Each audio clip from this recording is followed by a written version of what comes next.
पेड़ पर राक्षस मुझे क्या डर। एक गांव में रामू नाम का एक लड़का रहता था। वह लड़का बहुत बुद्धिमान था। कोई किसी भी तरीके से उसे डराने की कोशिश करे वह बिल्कुल भी नहीं डरता था। ऊपर से कहता था, बस इतना ही, बहुत डर गया। एक बार पेड़ पर जो राक्षस था वह गांव पर आ गिरा। उसे दूर से देखकर गांव के सभी लोग डर के मारे चीख पड़े और भाग गए। लेकिन जब तक रामू देर से उठा तब तक राक्षस हर घर ढूंढ रहा होता है। खाने के लिए इंसान या कोई और भोजन के लिए हर जगह ढूंढ रहा था। इस बीच बुद्धिमान लड़के रामू ने अपने पास कुछ जले हुए रोटियां रखी। देखने में ये पत्थर की तरह थे। राक्षस वहां पहुंच गया। लड़के को देखकर उसने गुस्से में पूछा, अरे तुम क्या कर रहे हो? मेरी तरफ देखकर भी डर नहीं रहे हो? डर? क्यों? एक बात बताओ, पेड़ पर राक्षस से मुझे क्या डर है भला? क्या ये तुम्हें मजाक लग रहा है? क्या तुम्हारे पास इतना ताकत है जितना मेरे पास है? देखो, ये मेरी ताकत है। कहते हुए उसने रोटी को कचर कचर खा लिया। क्या तुम उन पत्थरों को खा रहे हो?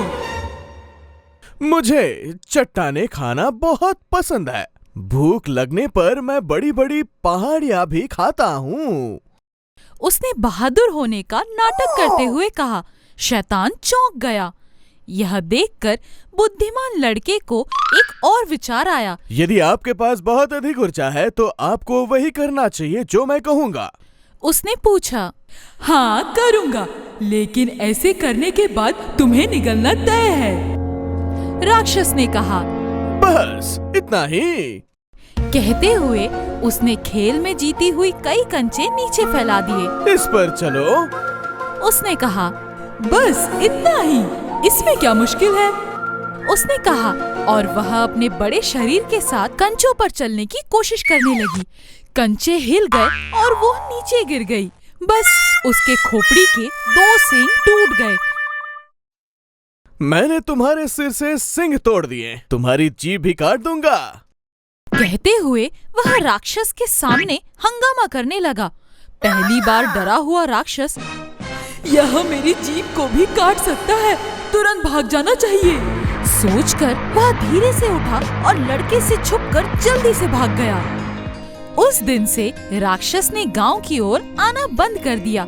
बुद्धिमान लड़के रामू के साहसिक कार्य के लिए आसपास की सभी ग्रामीण ने काफी सराहना की। कहानी का सीख है कि डर में बैठ जाने से काम नहीं कर सकते। गंजा भूत भाग 1। एक समय था जब सोमू और दामू नाम के 2 चोर थे। इनकी नजर पड़ने की देर है, चाहे कितने भी पहरेदार हों, उस घर को लूट ही जाना था।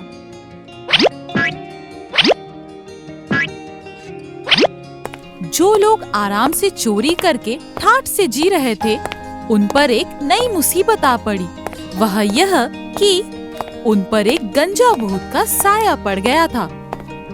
पीछे पड़ कर उनकी मुश्किलें बढ़ाने लगा।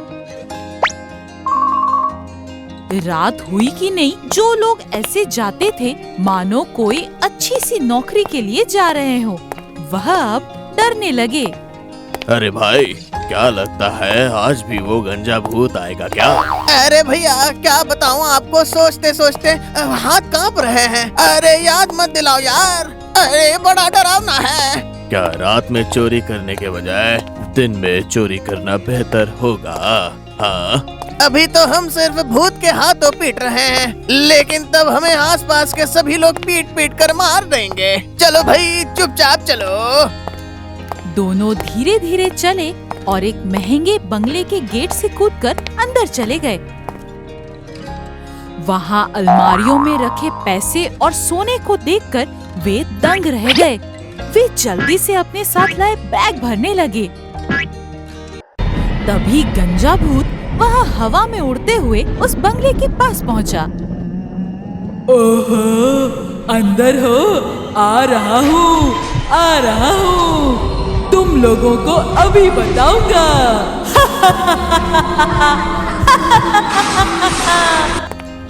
वह वह जोर से हंसते हुए बंगले के अंदर चला गया। चोरों ने सारे पैसे और जेवर बैग में भर लिए और जाते जाते टेबल पर रखी अलग अलग खाने पीने की चीजों को देखा। जीवन में पहले कभी इतने प्रकार के खाद्य पदार्थों को एक साथ ना देखने के कारण उनके मुंह में पानी आ गया और खाने के लिए वहां गए।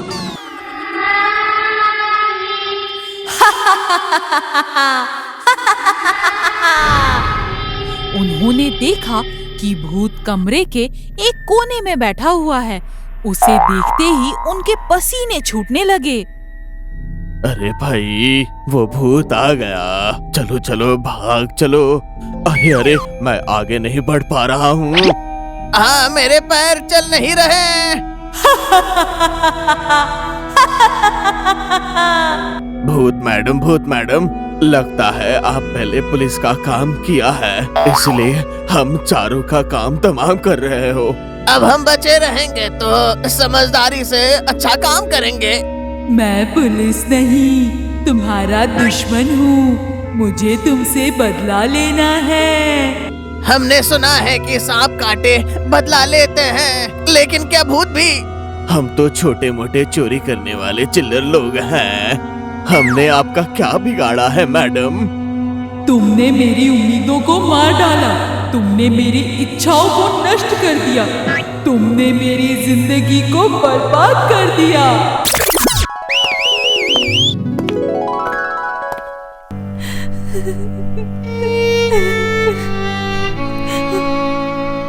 इसलिए मुझे बदला लेना है। मैं तुम्हें नहीं छोड़ूंगी।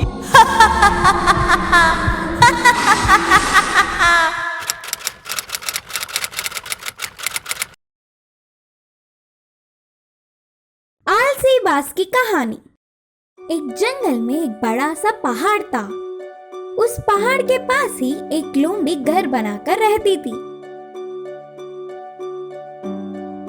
वह जंगल में पूरा दिन घूमकर मांस कमा कर लाती और थोड़ा खाती और थोड़ा उसके घर में लाकर सुरक्षित रखती। एक बार लोमड़ी पूरे जंगल में घूमकर मांस लाके इकट्ठा करना एक कौवे ने देखा। लोमड़ी मामू, ये पूरा मांस बिना खाए कहाँ ले जा रहे हो? आगे आगे बारिश का मौसम आ रहा है ना, पूरा अभी खाऊंगा तो कैसे? 4 टुकड़े पीछे रखूंगा तो कोई झंझट ना होते हुए आराम से खा सकूंगा, करके जवाब दिया। लोमड़ी के रहने वाले पहाड़ के पास ही एक बहुत ही आलसी बाज रहता था। वह खाना लाने के लिए कहीं बाहर भी नहीं जाता था। लोमड़ी को रोज खाना इकट्ठा करते देख उस मांस से उसके मुंह में पानी आता था। एक दिन वह उड़ता हुआ आकर पूछा, दोस्त, मुझे बहुत भूख लगी है, एक मांस का टुकड़ा दो ना। क्यों दो? लोमड़ी ने कहा। कैसे भी एक ही जगह पर रहने वाले, आज तुम मेरी मदद करोगे तो कल तुम्हारा मदद मैं कर सकता हूँ। कल की बात क्यों करना? तुम्हें एक मांस का टुकड़ा चाहिए बोल रहे हो ना, तो तुम्हारे रहने वाले पहाड़ी से एक पत्थर उठाकर लाओ। मैं नया घर बनाना चाहती हूँ, एक पत्थर देकर एक टुकड़ा ले जाओ, करके लोमड़ी ने शर्त रखी। अच्छा, बस पत्थर ही ना, उसमें क्या है? करके बाज ने तेजी से पहाड़ी पे जाकर पत्थर लाकर उसे लोमड़ी को देकर मांस का टुकड़ा लिया और उसे खुशी से खा गया। आहा, कितना स्वादिष्ट है, फिर और एक नहीं खाया तो नींद नहीं आएगी, बोलकर फिर से लोमड़ी के पास और एक पत्थर लेकर उड़ता हुआ आया।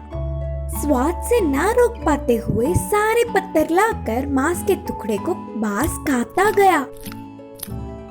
आखिर में वह बाज भारी पत्थरों को उठा उठा कर पूरा थक गया।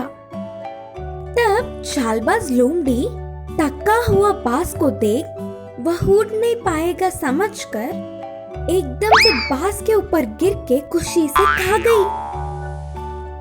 थका हुआ बाज पूरी ताकत बेचकर आखिर में अपने प्राण भी छोड़े। इस कहानी की सीख है कि वर्तमान की खुशी के लिए मोहित होकर झुकने से आखिर में दुख ही बचेगा। बुरे का भलाई करने वाला हाथी। एक जंगल में नदी के किनारे एक बड़ा सा पेड़ था। उस पेड़ के नीचे ही एक हाथी रहता था। वह हाथी बहुत ही अच्छा था। वह हर रोज सुबह ही खाने के लिए बाहर घूमता, फिर ऐसे लाए हुए खाने को थोड़ा खाकर और थोड़ा बाकी के जानवरों को या पक्षियों को देता। ऐसे ही किसी के भी कोई कष्ट होने पर उससे जितना हो सके उतनी मदद करके उन्हें सहारा देता। इसीलिए जंगल के सारे जानवर और पक्षी उस हाथी के साथ दोस्ती करते थे। पेड़ के नीचे हाथी रहता तो उसी पेड़ पे एक बंदर रहता था। वह बंदर बहुत ही शरारती था, ऊपर से स्वार्थी भी था। किसी की खुशी उसे बर्दाश्त नहीं होता था। उस जंगल के सारे जानवरों से प्रशंसित होने वाले हाथी को देख वह सहन नहीं कर पाया। उसे हमेशा परेशान करता था। एक दिन उस हाथी को बहुत भूख लगा।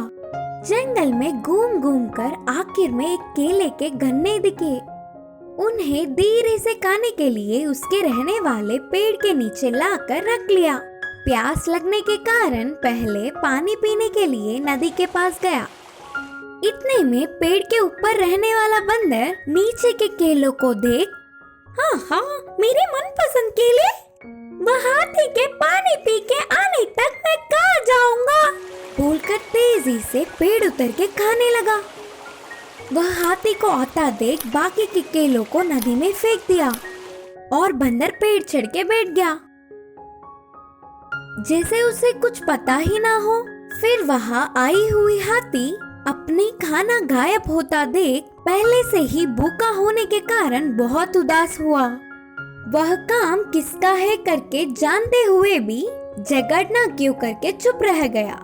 फिर एक दिन पेड़ से उधर इधर उछलते हुए शरारत करने वाला बंदर फिसलकर ऐसे ही नीचे गिर पड़ा। गिरते ही उसकी हड्डी टूट गए। ना उठ पाता हुआ बचाओ बचाओ करके जोर से चिल्लाने लगा। बंदर की चीख सुनकर कौवा हिरन उधर आने पर भी सिर्फ देखे और उसके बारे में जानते हुए अच्छा हुआ बोलकर अच्छे से हंसकर चले गए। शाम को उधर लौट के आने वाले हाथी को रोता हुआ बंदर दिखा। एक क्षण में ना सोचते हुए, तुम्हें कुछ नहीं होगा, घबराओ मत दोस्त, बोलते हुए उस बंदर को अपने पीठ पर बिठाकर बहुत ही दूर रहने वाले चिकित्सक बालू के पास ले गया। समय रहते ही इलाज होने पर बंदर जल्द ही ठीक हो गया। अगले दिन हाथी से, समय पर भगवान की तरह आकर मेरे प्राण बचाए, लेकिन मैंने तो तुम्हें कई तरह के परेशानियां दी, मुझे माफ कर दो, बोलते हुए बंदर ने क्षमा याचना की। उसके बाद व्यवहार बदलने वाला बंदर हाथी के साथ बाकी के जानवर भी अच्छे से रहने लगे। इस कहानी की नीति है कि हमेशा सबके साथ मिलजुल कर रहना चाहिए। पक्षियों की चालाकी। एक जंगल में बहुत सारे पक्षी साथ रहा करते थे। वो हमेशा साथ खेलते और खुशी से साथ चहचहाया करते थे। वो हमेशा साथ उड़ा करते थे। एक दिन ऐसे ही जब वो एक साथ उड़ रहे थे, तब उनकी नज़र एक विशाल पेड़ के नीचे पड़े बहुत सारे दानों पर गई। उन सबके मन में ये विचार आया कि दानों के पास तो कोई निगरान नहीं, तो वो सब उस दाने को खाने साथ जमीन पर आ गए। जैसे ही वो दाने चुगने लगे, तभी अचानक पेड़ से एक जाल उन पर आ गिरा। वो सब उस जाल में फंस चुके थे। जाल से बाहर आने की हर संभव कोशिश वो कर चुके थे। हर पक्षी ने अपनी जान लगा दी थी उड़ने की, पर कितनी कोशिशों के बाद भी वो असफल रहे। तब एक चतुर पक्षी ने सुझाव दिया कि सब अलग अलग मेहनत करेंगे तो कुछ नहीं हासिल होगा। अगर हमें इस जाल से छुटकारा चाहिए तो हमें एकजुट होकर इस जाल का मुकाबला करना होगा। हम सब अकेले उड़ने की कोशिश करने के बजाय अगर साथ अपने पर हिलाएं तो हम सब इस जाल को अपने साथ लेकर उड़ सकते हैं। सब उस चतुर पक्षी से सहमत होकर उसकी सलाह मानने लगे। जैसा उन्होंने सोचा था बिल्कुल वैसा ही हुआ। वो उस जाल को अपने साथ लेकर उड़ गए। उड़ते उड़ते वो अपने एक मित्र चूहे के पास आ पहुंचे और उसे सहायता मांगी। उस चूहे ने भी खूब मित्रता निभाई। उसने अपने सभी चूहे दोस्तों को बिलों से बाहर बुलाया और सब ने एक साथ उस जाल को अपने नोकीले दांतों से काट दिया। इस घटना से उनको ये सबक मिला कि उनकी एकता ने ही आज उनकी जान बचाई है। इसलिए तो हमारे बड़े कहते हैं कि एकता में ही बल है।